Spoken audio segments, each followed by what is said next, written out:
lot of good players hugged up on one another. Triggy Soares and Bizzle, these two players are in that top 3, second place. As a matter of fact, as we go to the picture-in-picture of both of these players, we're going to be keeping an eye on them, because if they manage to continue to add on, they have no eliminations right now. If they continue to add on, maybe get a point that could push them further ahead. Well, in fact, it'll push them to the first place spot. And Triggy and Bizzle, average placement 7.5. There has not been a game where they have not made top 10. Who cares about eliminations? As long as you can make it to first, second, third place and be contesting to be the champions of what is the duo competition, you know what I mean? That's game sense. Top tier game sense for Bizzle.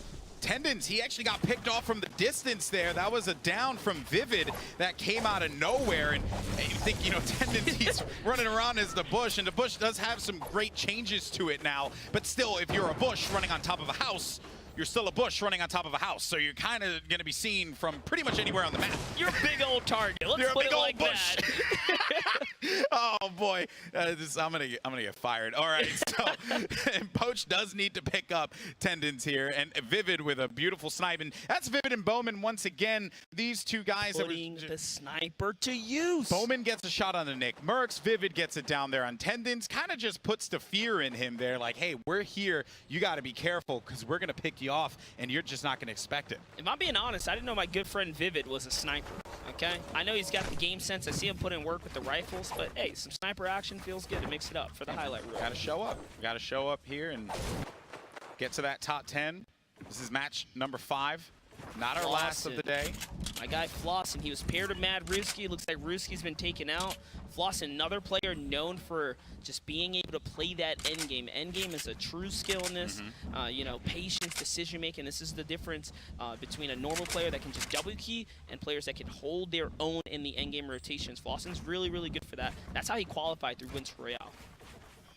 Players oftentimes think that aggression, and yes, it is important, right, to be an aggressive player, to know when to push in and go in for those fights, but you also need to be methodical. That's why a lot of players and fans do praise guys like Nick Mercs. While he is out of this one, he's an easy one to talk about, because he does have that game sense. He's been competing for such a long time, and look, as a person who does not have a stupendous shot, one thing that I can say is like, hey, I'm good at shot calling, and that is something that is a skill. That is a skill that players really shouldn't undermine. Yeah, and I mean, that's why you have a team like Bizzle and Triggy. Triggy, controller warrior, good in the playground, right? He's going to take it to you. Yeah. Bizzle, game sense god. I literally tweeted it out, one of the few, and that's why DMO and Bizzle constantly in endgame, constantly in high ground. You put a pair of, you know, just a Slayer in combo with the game sense, and you got the perfect combination, the perfect recipe for success. Yeah, I couldn't agree more. Speaking of a recipe for success,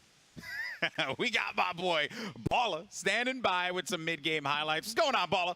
What's up, Golden Boy? Recipes for success indeed. Here's Nolan and Armand just going on to Frosty, getting as many shots as possible and cleaning up that fight. But Aiden, with the nice edits on this wall, taking out this player in front of him. The shotgun and the SMG follow-up from Aiden is always so dangerous, but Overpeak over here with Patek going down onto this player in front of him, takes out Kevy1, and here we have Aegis getting the first shotgun elim here on the Overpeak, and then his teammate jumps in the box, and guess what happens? You jump in the box, you're gonna get pickaxe. Aegis with the 2K there, and then we have Ronaldo and Saf. This is one of the elims that we saw on the program feed. He takes out Cease. This is such a huge elim here, and then also following up and getting this other one. There it is. Lyrison and Cease go down. Ronaldo and Saf also get a point from that, so they're making their way to have a really good game, Golden Boy. This is going to be fantastic for them if they continue this streak. So much action. Couldn't agree more, Balla. That's right. And hey, I love a good pickaxe elimination. So good find on that one, buddy. You don't want to go into the 1-by-1 and throw some hands, you know, or else you're gonna get clapped. So anyway, here we go. Butter do it. Yeah, it's true. Remember that. Let's not forget Butter going toe-to-toe and gets 2 of those back-to-backs.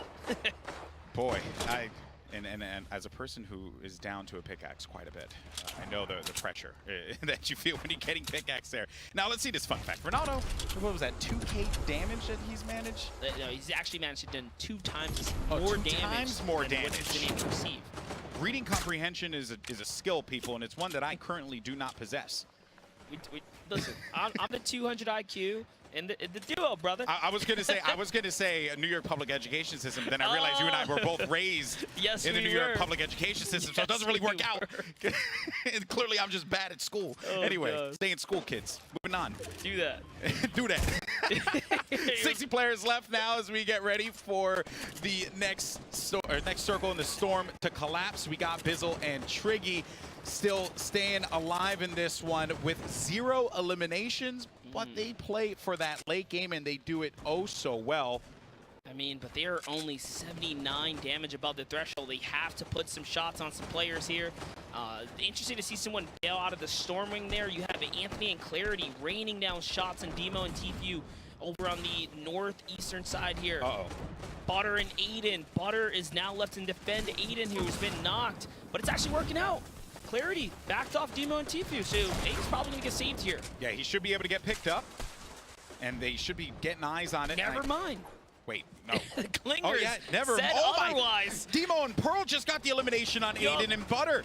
Oh man, that is a rough one there. It's been a difficult game for them, but I do got to give credit to Butter here, coming in last minute, being a fill-in, being a part of our testing games. Like that's an awesome story. And then Aiden, I mean, he's had an incredible story himself, but today maybe not their day.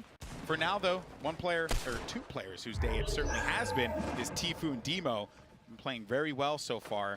You got a lot of heavy hitters here at Pleasant Park, Whoa. Monster.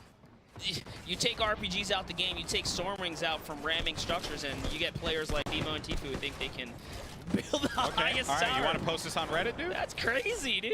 Go for it, bro. It's okay. All right. Teach I us like some it. stuff. I like it.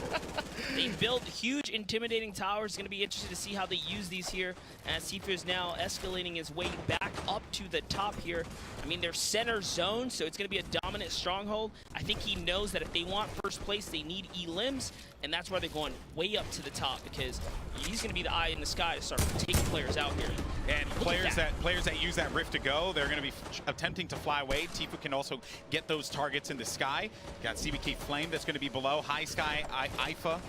IFA we haven't really talked a lot about. Actually, that all makes sense. Tfue and Demo had Spirit Metal down there. They burned it all. They made a huge base. Might as well. Well, and that's why he edited it all the way down, picked up that metal. He went for it. Smart play there. And way to use those resources to fullest of potential, honestly. Saf and Ronaldo now. 6 eliminations for them. And they got a lot to work with. Some traps as well. They're so close to big bonus here, Golden Boy. It's getting dangerously close for them. And when that circle starts to move even more, when the storm starts to push forward, you can see that they might try and pick up some of the stragglers. They're in a decent spot as well currently. Saf playing to safe edits, making doorways instead of windows. Now he's feeling ready to commit. He's going to make that window and trying to put some pressure down. This is the difference right there. That's the difference in minimizing incoming damage. So Saf is going to take that heavy snipe and recognizing that, hey, maybe Saf could put it to better use. They both actually have 2 snipes, so I stand corrected. They have 2 snipes, and Ronaldo certainly didn't. Oh no, okay. I was going crazy for him. I was like, yeah. What did he actually dish out the snipe? He did dish out that snipe to him. Yeah. Sometimes our players just aren't really comfortable with the snipe.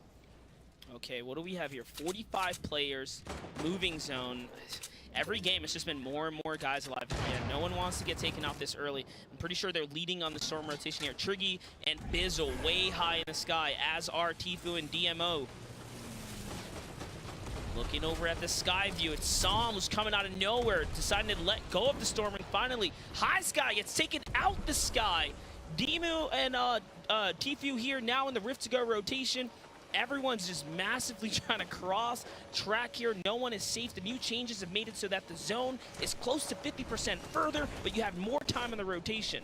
And just seeing the way that these players are tunneling out, I was talking to Bala about this, man, and I said, what is like one of the most important skills that a player could possibly have? And Bala says, learning how to effectively tunnel out and knowing where not to expose yourself to get shot from like incoming fire. And you see that these players, they create these perfect tunnels out. They put themselves in good spots to try and catch anyone that's going to be off guard. And Ronaldo and Saf, we've been on them quite a bit here because they've been looking for targets, and that's actually going to be a shield hit for about 30 plus on that one player that was right below. That's going to be another shield tag. I like that, man. Just a quick edit, just applying that pressure, forcing that player to have to go back.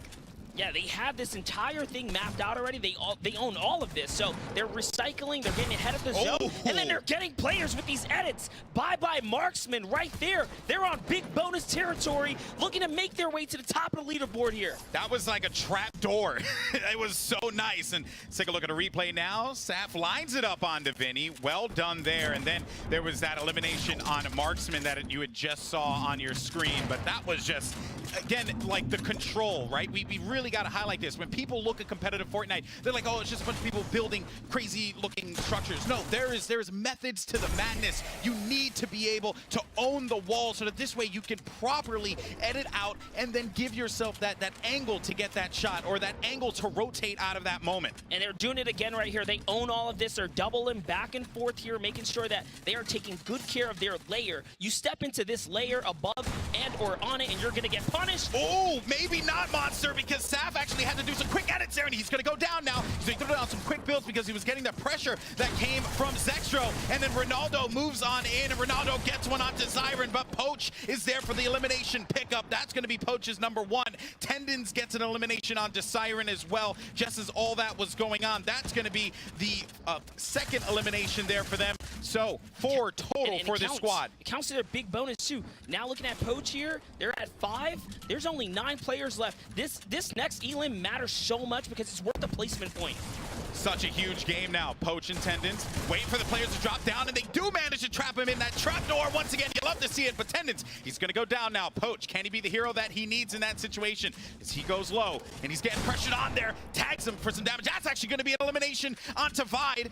Tendons still. That was the perfect heal for Poach here. He's going to make the edit. He's going to commit. Oh, that's tags one. it for 84 White. Oh, but he gets Whoa. picked off by Blue Tea. Now we just have 3 players left, but the victory royale goes for Zate and Blue Tea with 6 eliminations. They are your winners, and what a crazy, crazy endgame that was. But Blue Tea and Zate do the business, do the work.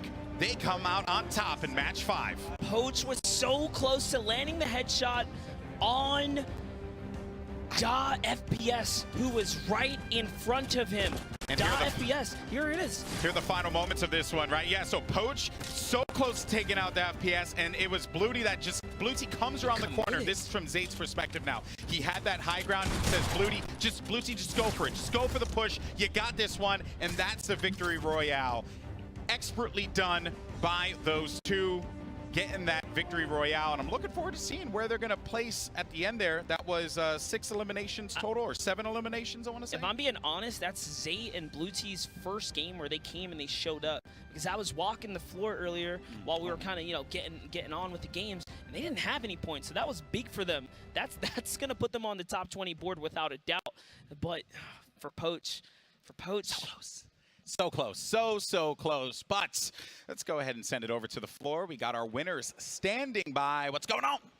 Hello, thank you so much, Golden Boy. I am here with our winners. We have Zate and Blue Tea here. Congratulations, guys. I watched the game. We didn't see too much of your gameplay throughout. Why don't you kind of walk me through your strategy in that one? So basically, we're a bit like hiding most of the time. We got playing, just got a nice amount in like mid-game.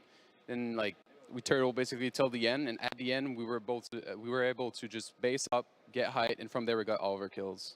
I mean, height advantage is key in these kinds of games. You guys know that. I don't have to tell you. Have you guys ever played before? Or is this your first time ever playing together as teammates? No, this is the first time